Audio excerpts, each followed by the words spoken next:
Welcome to This Explainer. Today, we're going to respectfully dive into a deeply held cultural belief about newborns so we can uncover the actual biology behind it. We're looking at neonatal jaundice, that condition that brings so much anxiety to new parents, and we're going to unpack the fascinating, yet ultimately incorrect, myths that surround it. So let's just start right off with the big question. Does eating yellow food actually cause a baby to turn yellow? I mean, you can kind of see the visual logic, right? It's exactly why so many well-meaning traditional caregivers, grandmothers, aunties, and elders across South Asian, East Asian, and Middle Eastern communities advise new mothers to just completely avoid healthy foods like turmeric, yellow lentils, mangoes, and pumpkins. And look, we absolutely have to acknowledge that this traditional care is entirely rooted in love.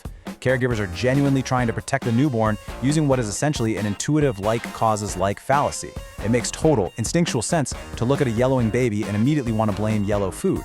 But to truly protect maternal nutrition and ensure the health of the child, we have to look a little deeper at what the science actually tells us.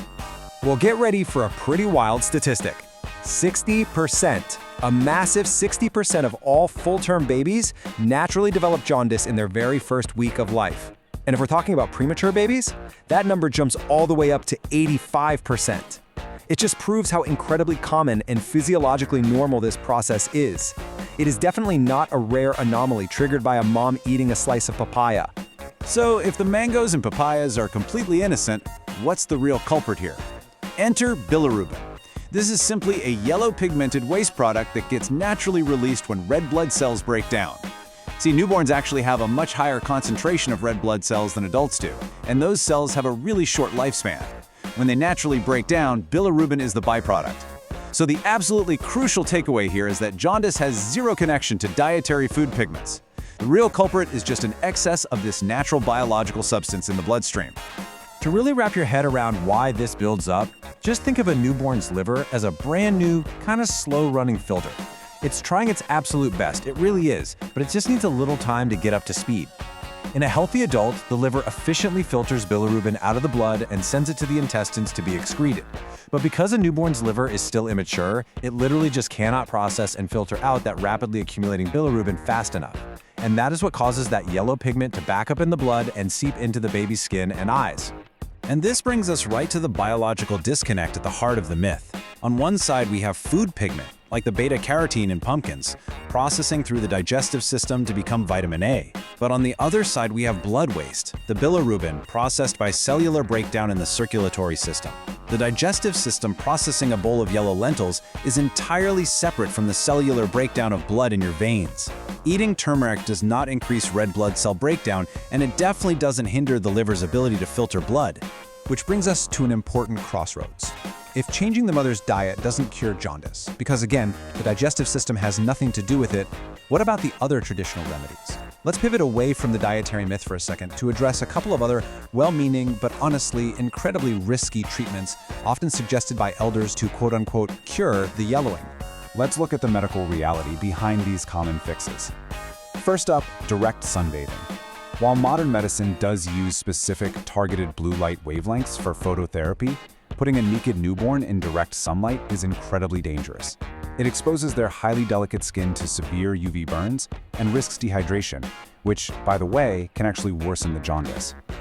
Second, there's the idea of giving a baby water to, quote, flush the system. Please, absolutely never do this. Giving water to a newborn under 6 months old carries a very real risk of fatal water intoxication. So, how do we actually flush it out safely?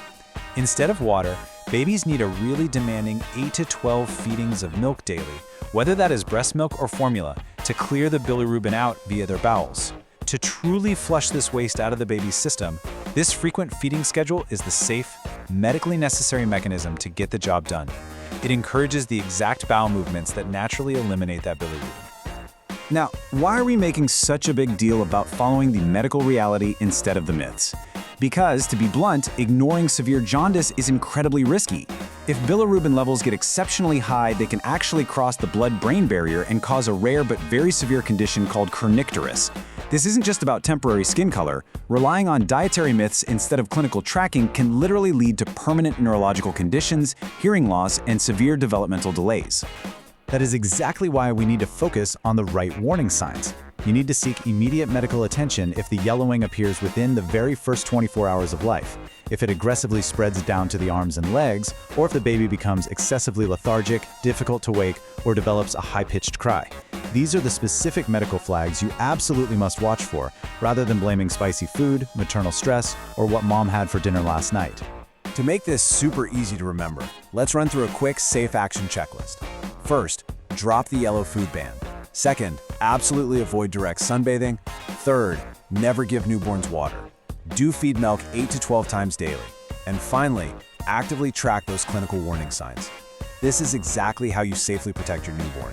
Definitely keep this checklist handy.